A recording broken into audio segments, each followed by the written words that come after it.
Jerusalem had seen many beautiful women, queens, princesses, daughters of nobles, but none like her.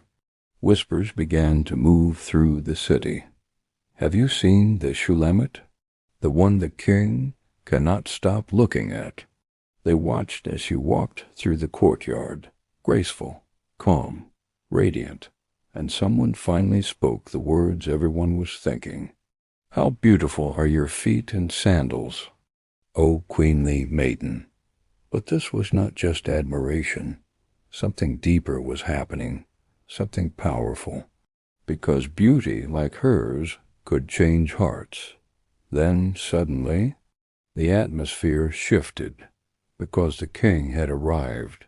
His eyes searched the crowd, and when he saw her, he stopped, completely still. Her eyes shone like peaceful pools beneath the sun. Her neck carried the elegance of carved ivory.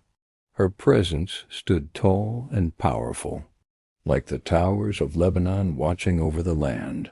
And the king, the most powerful man in the kingdom, could not look away. Her hair moved gently in the wind, dark, soft, radiant beneath the sunlight. And someone whispered quietly among the companions, "The king is held captive by her hair, not by chains, not by armies, but by love, a love so powerful, even a king could not resist it."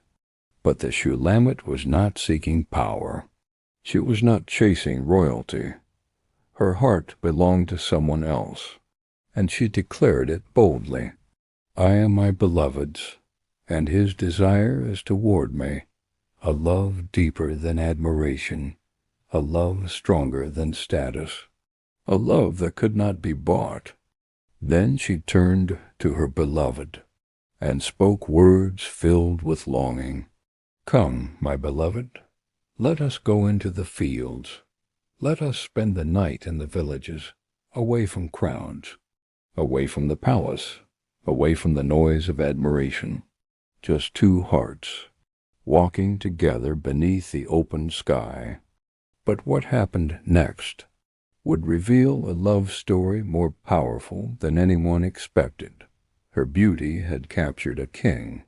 Her love had remained faithful, and now a journey was about to begin, a journey through vineyards, through quiet villages, through a love that would echo through generations. This is the final chapter of the Shulamite's story. The companions of the Shulammite watched her carefully. Every movement she made seemed graceful. Every step revealed quiet elegance, and soon their admiration could no longer remain silent. How beautiful are your feet in sandals, O queenly maiden! Her steps moved like poetry across the stone paths. Her form seemed perfectly crafted, like jeweled chains shaped by a master artisan. She carried herself with a dignity that made even noble women pause in wonder. Their praise continued as they looked upon her. Her presence reminded them of abundance, like a cup filled to the brim with the finest wine, like a golden harvest gathered in the fields. Her beauty reflected life and fullness, like a mound of wheat surrounded by delicate lily in bloom. She stood like the very picture of prosperity and grace, a living symbol of beauty in its perfect season. Her grace reminded them of gentle creatures of the wilderness, soft, elegant, perfectly balanced. Her presence held both tenderness and strength, like twin fawns resting peacefully in the quiet fields. But beyond her gentleness, there was also quiet power. Her neck stood tall and radiant like a tower of ivory. Her eyes shone deep and calm, like the pools of Heshbon beside the ancient gates of the city. They carried mystery, wisdom, and peace. Her presence rose above the crowd like the mountains that guard the land. Her head crowned her like Mount Carmel rising above the horizon.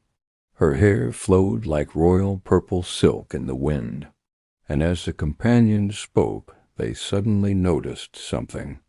The king himself was watching, silent, completely absorbed. Someone whispered softly, "The king is captivated by her hair, not by power, not by command, but by love." Then the king stepped forward. His voice carried warmth and admiration. "How fair you are!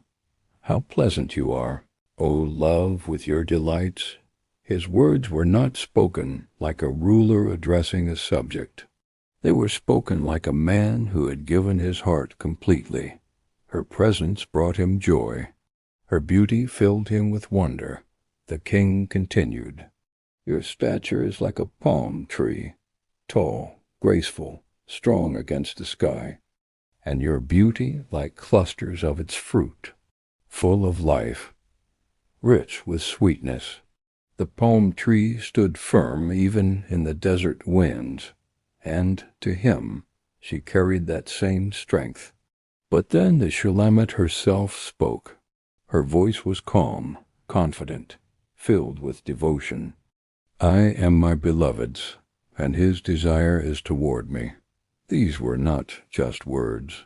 They were a declaration, a bond that had grown through longing, through searching, through reunion. Then she turned toward him and smiled.